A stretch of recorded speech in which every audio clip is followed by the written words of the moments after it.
Alright guys, so today's video is way out of the ordinary for me, and it's basically me showing you how much of a dumbass I was. We got stuck. But anyway, I want to touch on this. We are at just under 10,000 minutes of view time in the last month. Just under 4,000 views for the last month. That is some outstanding numbers. Numbers I never thought I'd achieve. And I wanted to thank each and every one of you for that. We are only at 22% subscriber rate. So 78% of the people watching my videos are not subscribed. So if you're not subscribed already, go ahead and click that subscribe button. Ring that bell if you want notifications. I drop usually early in the morning when I get to work. I'll drop it on the Wi-Fi or something like that. But go ahead and check out some of my older videos too. There's videos all the way back to the start of the Suzy Q build. All the way back when I was riding it on the street. Alright guys? And it is now not streetable. But yeah. We got a few big changes coming for Suzy. The air shifter's working, as you all know, and I've been trying to think of ways to get the nitrous squared away, controllable. 75 shot's a bit abrupt. Right out of the hole, I can't use it. But I need more power out of the hole. This engine's underpowered. I am starting plans for a new engine build. I'm getting in contact with a few different builders, putting together price lists and seeing which one I'm going to go with. Right now I'm leaning towards Carpenter, but I'm waiting for a reply from them.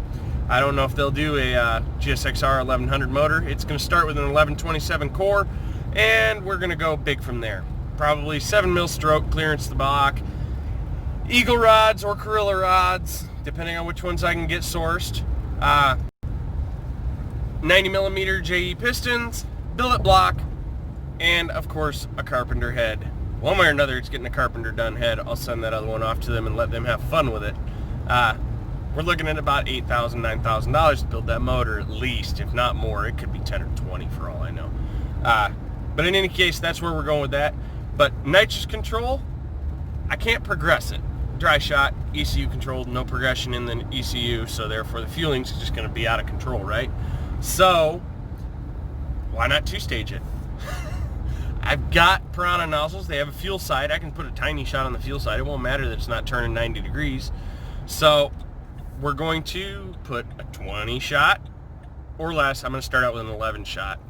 Number 10 pill. I ordered 10s and 12s, and I have 14, 16, 18, 20, 22, 24, 26. That's all the pills I have. So we're going to start out with a number 10 pill in the small side. That's an 11 horsepower shot at the wheel. And then that will be followed up 2.5 seconds later by the 75 shot that's already in the second kit. So that'll be 86 horsepower, pretty decent shot, and see where we go from there. Yee. Enjoy the video. Well guys, it's raining in Alabama, and as you can tell, I'm a little wet. You see, I had a slight dumbass attack, and I completely forgot it's really soft back here, and yeah, we're stuck. So it looks like I got three options. One, we can pull it out.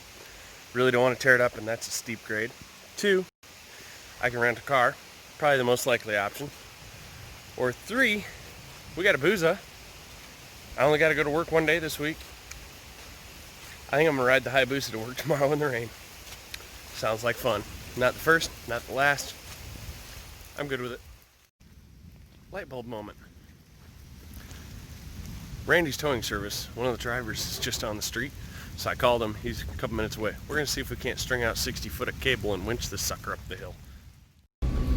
Well guys, we are following the tow truck, but we're out. That's the good news. We were stuck.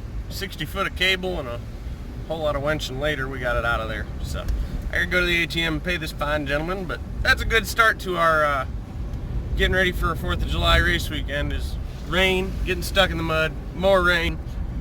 I don't know that we're going to get to go racing. If the rain breaks long enough, I'm going to find a track, even if I got to drive to like friggin' Mississippi or... Fuck, I could drive to Florida. Bradenton's open. We're going to see. Maybe Bowling Green will be open. I know Huntsville Dragway is supposed to be open, but there's 20% chance of rain that day, so we'll see. Well guys, here's the aftermath. We got the wrecker bill paid. It was actually a nice, tame $100. So this is where I got stuck initially. And then I'm like, oh, screw it. I can't back up the hill. I'm going to go ahead and make a loop. So I drove around here. This is actually nice to drive.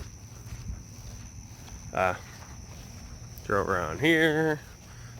Made a loop, drove down here,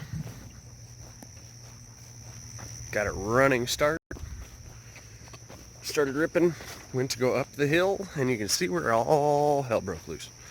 We started sliding, and we were heading up the hill, and it didn't work. Slid back, hit the gas again, didn't work. We wound up right here. So that's how that went. Hopefully the rest of the weekend goes good. If anyone knows of any tracks, hell, I'll go to a quarter mile if I can get my tuning cable to work tomorrow. And I can make a road trip. I got a 4-day weekend and nothing to do. So if you know of any tracks that are racing, go ahead and hit me up. I'm gonna make a road trip. We'll take Susie, we'll go wherever we're gonna go and see if we can't make some good hits. No promises that it's gonna go down the track right, because it hasn't yet. But what I can say, that you just got a notification on there. But what I can say is, it launches on the street now without blowing the tire off, which means I can get out of the hole without pulling a wheelie. The nitrous does work, we do know that. It'll be on a single stage still, because I'm still waiting for the parts from Nitrous Outlet, unless they show up by some miracle tomorrow, which I doubt, because they're leaving Texas today. They'll probably be here Friday. So unless the track's near enough to me to make the trip Friday night, it won't have 2 kits on it. And air shifter's working, so see what we can't do.